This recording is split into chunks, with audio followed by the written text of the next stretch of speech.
Hi, good morning. So yesterday night it had rained, and today also the weather is cool.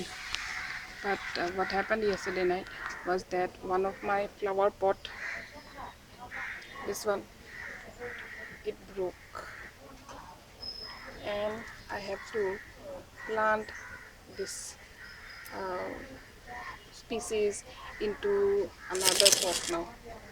Actually, this one has broken. I have just like it is like this. It is broken, so I have to plant it.